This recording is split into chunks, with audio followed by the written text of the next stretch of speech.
All right. Well, welcome to another episode. Howdy. Forgot the intro. Howdy, guys. Jimmy Song here. Welcome to another episode of White Paper Wednesday. I'm doing this show on Tuesday because I'm going to do another show with Tone tomorrow for the BCH having. So, as a result, I'm having to do White Paper Wednesday on Tuesday. Anyway, welcome to another episode. This is a show where I go through a paper that's either a classic or is brand new or something, and I read through it and sort of explain to you what it means. It's a way for you to understand some of the sort of origins behind some of what Bitcoin's gone through and some of the new stuff that's coming up without necessarily having to go read all of it yourself. Anyway, hopefully that's interesting to you. If not, then sorry, you're in the wrong place.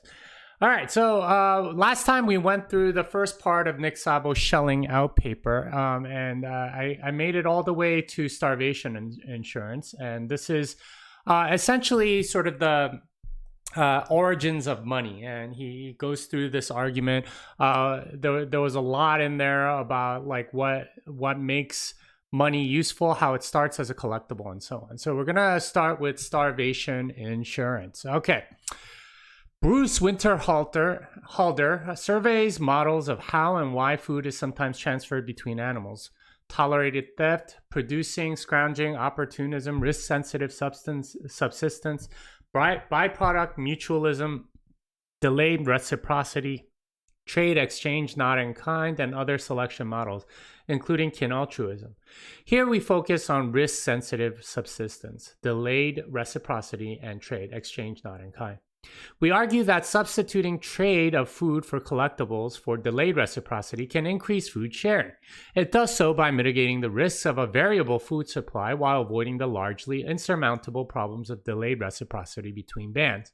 We will deal with kin altruism and theft, tolerated or not, in broader context below. So basically what Nick's talking about here is that there is a usefulness to collectibles as sort of like a way to delay remember what favors have been given to you or what favors you've given somebody, as sort of like the exchange that's going on. Food is worth far more to starving people than to well-fed ones. If the starving man can save his life by trading his most precious valuables, it may be worth to him months or even years of labor it might take to replace that value. He will usually consider his life worth more than the sentimental value of the family heirlooms. Like fat itself, collectibles can provide insurance against food shortages. Starvation from local shortages could be staved off with at least two different kinds of trades: for the food itself or for foraging or hunting rights. So there are multiple ways that you can use the fact that food is more valuable to a starving man than someone that's full, that's really the essence of trade and what he's getting at here. Nevertheless, transaction costs were usually too high. Bands were far more likely to fight than ever trust each other. A hungry band that couldn't find its own food usually starved.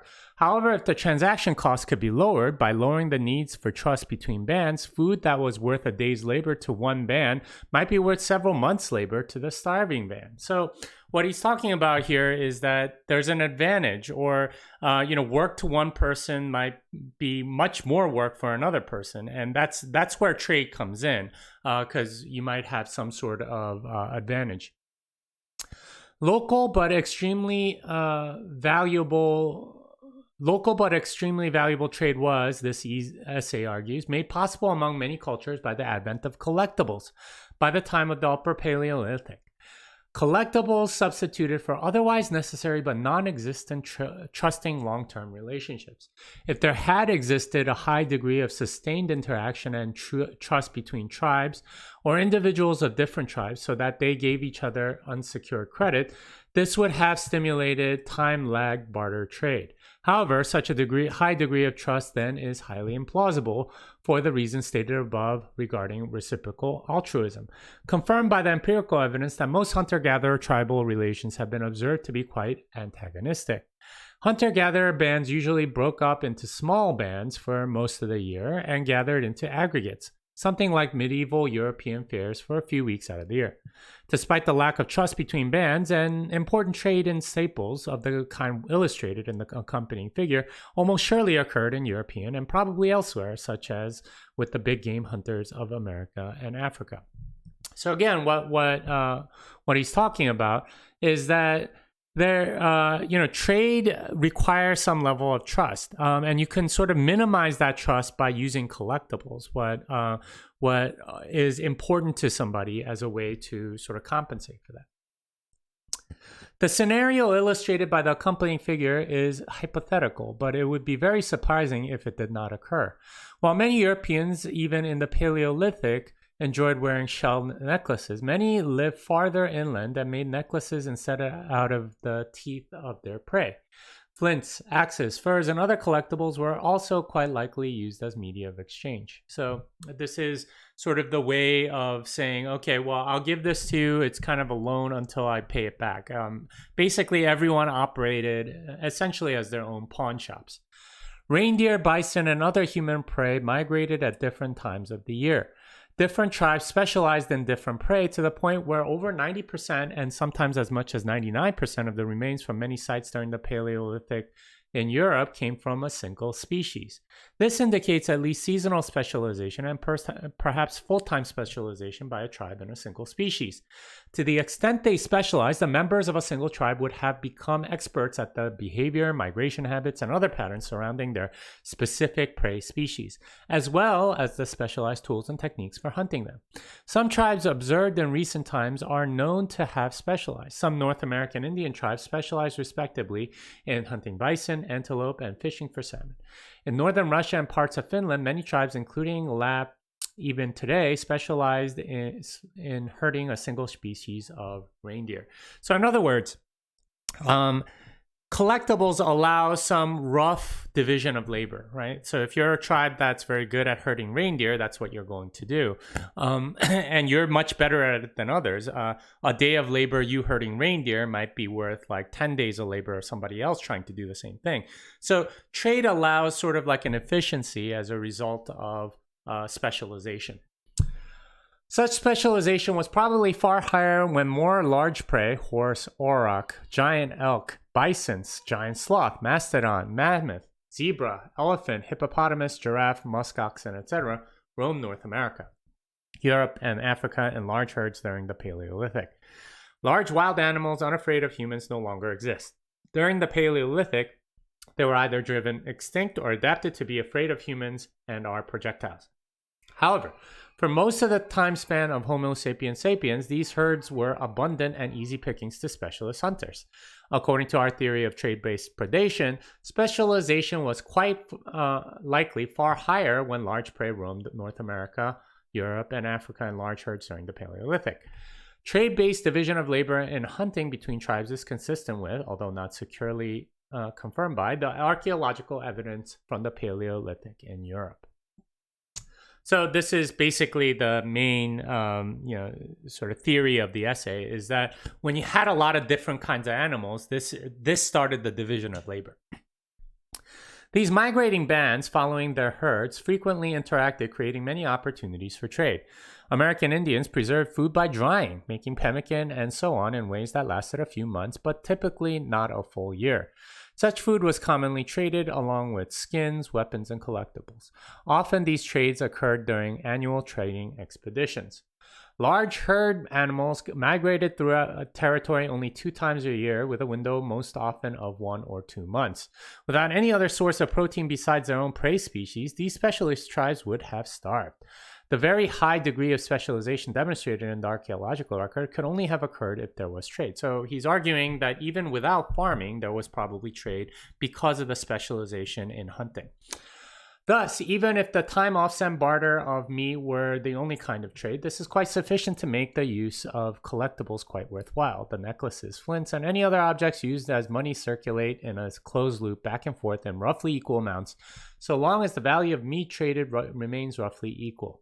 Note that it is not enough for the theory of collectibles put forth in this paper to be correct, that single beneficial trades were possible. We must identify closed loops of mutually beneficial trades. With closed loops, the collectibles continue to circulate amortizing their cost. So basically, collectibles cost something to create, and they need to go in some sort of a closed loop in order to amortize the cost. That is, all of that effort that went in, it has to be made worthwhile by all of this trade that's going on. As mentioned, we know from the archaeological remains that many tribes specialize in a single large prey species. This specialization was at least seasonal, but if there was extensive trade, it could have been full-time. Becoming experts in the habits and migration patterns and best methods of taking down a tribe reaped enormous productive benefits. These benefits, however, would normally be unattainable, for specializing in a single species meant going without food most of the year. Division of labor between tribes paid off, and trade made it possible. The supply of food would nearly double from trade just between two complementary tribes. There were, however, rather than 2 prey species, often up to a dozen that migrated through most hunting territories in areas like the Serengeti and the European steppe. The amount of meat available to a species-specializing tribe would thus likely more than double with such trading among a handful of neighboring tribes. On top of this, the extra meat would be there when needed most, when the meat from a tribe's own species prey would already have been eaten, and without food, the hunters would starve. So basically, they can store up the food by trading with neighboring tribes and so on, and you get much more food. So instead of having just sort of like a boom and bust of whenever the animal is migrating, now you have a more steady flow because other tribes specialize in other things at different times. Thus, there were at least 4 gains or sources of surplus from a trade cycle as simple as 2 prey species and 2 non-simultaneous but offsetting trades. These gains are distinct but not necessarily independent. An available source of meat at a time of the year when one would otherwise starve. An increase in the total supply of meat, they traded the surplus beyond what they could eat immediately or store. What they didn't trade would have gone to waste. An increase in the variety of nutrition from meat by eating different kinds of meat. Increased productivity from specialization in a single prey species. So, there's a productivity gain. There's a lot of waste that's now converted to something usable. And of course, there's a variety. So these are all things that would benefit the tribe in specializing and doing trade. Making or saving collectibles to trade for food itself was not the only way to insure against the bad times. Perhaps even more common, especially where large prey items were not available, was territoriality combined with trade and foraging rights.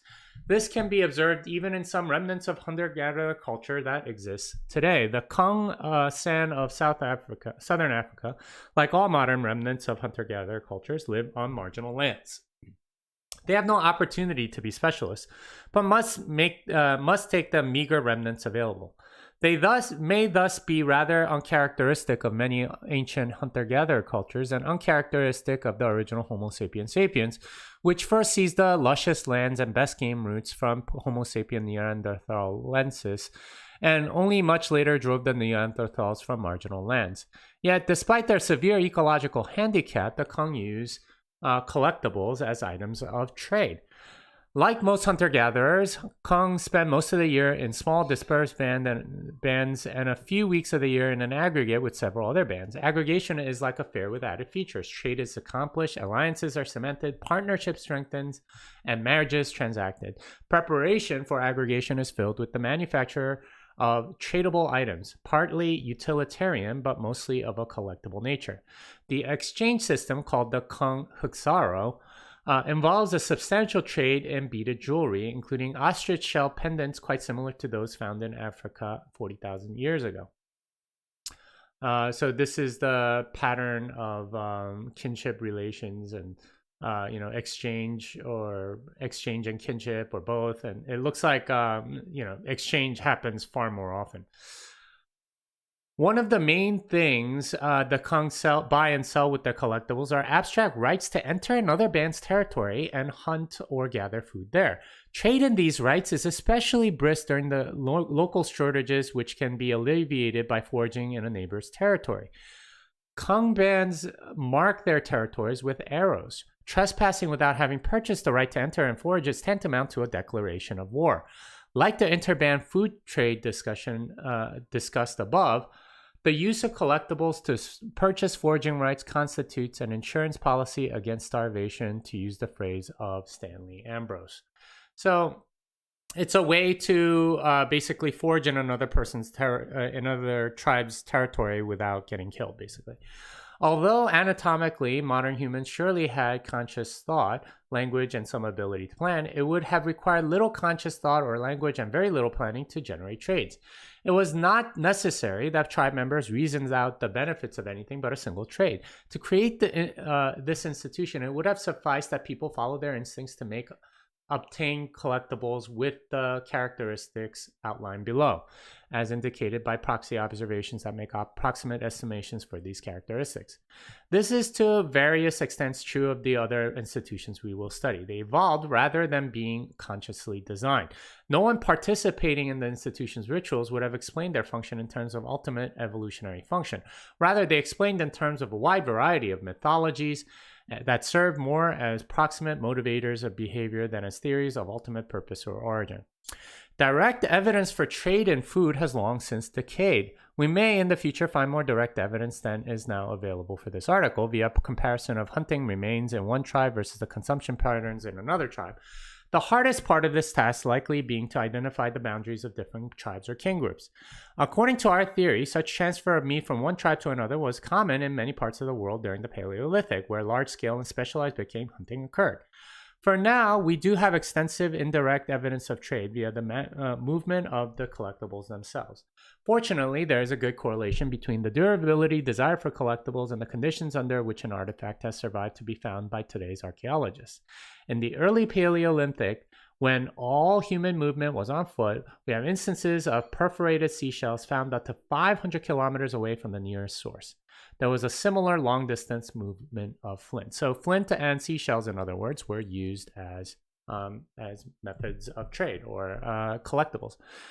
Unfortunately, trade was severely restricted by high transaction costs in most times and places. The primary barrier was the antagonism between tribes. The predominant relationship between tribes was one of distrust on good days and outright violence on bad days. Only ties of marriage or kinship could bring tribes into a relationship with trust, albeit only occasionally and of limited scope. The poor ability to protect property, even collectibles weren't on the person or buried in well-hidden caches, meant that collectibles had to amortize their costs in a few transactions. Trade was thus not the only kind of wealth transfer, and probably not the most important kind during the long human prehistory, where high transaction costs prevented the development of the kinds of markets, firms, and other economic institutions we now take for granted. Underneath our great economic institutions are far more ancient institutions that also involve wealth transfer. In prehistoric times, the main kinds of wealth transfer. All of these institutions distinguish Homo sapiens sapiens from previous animals. We now turn to one of the most basic kinds of wealth transfer that we humans take for granted, but other animals do not have: passing wealth onto the next generation. So basically, all of this is to say that trade, there's a lot of evidence that there was a lot of trade, even amongst tribes, without even any farming. Farming only came into existence maybe like 20,000 years ago. So the fact that you can specialize in hunting a particular kind of animal meant that there was usefulness to trade. And in order to trade in a reasonable way, you needed some sort of currency or some collectible or something. And what Nick Szabo was arguing is that there's all sorts of evidence that there was some sort of collectible being used as money, essentially. Can altruism beyond the grave? Coincidence in time and locale of supply and demand for trade was rare, so much so that most kinds of trades and trade-based economic institutions we now take for granted could not exist. Even more unlikely was the triple coincidence of supply with demand with a major event of a kin group. The formation of a new family, death, crime, or victory, or defeat in war.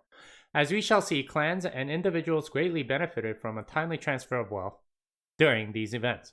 Such wealth transfer in turn was much less wasteful when it was the transfer of a store of wealth more durable in general than consumables or tools designed for other purposes. The demand for a durable and general store of wealth for use in these institutions was thus even more urgent than for trade itself. Furthermore, the institutions of marriage, inheritance, dispute resolution, and tribute may predate intertribal trade, and involve for most tribes a greater transfer of wealth than trade. These institutions, thus more than trade, served as the motivator and incubator of the earliest primitive money. So the actual trade or transfer of wealth that's going on, that's actually more important than trade itself, is transferring wealth from one generation to the next.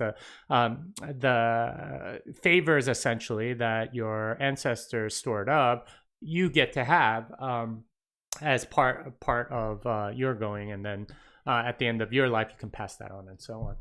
In most hunter-gatherer tribes, this wealth came in a form that strikes us preposterously wealthy moderns as trivial: a collection of wooden utensils, flint and bone tools and weapons, shells on strings, perhaps a hut in colder climates, and in colder climates, some mangy furs.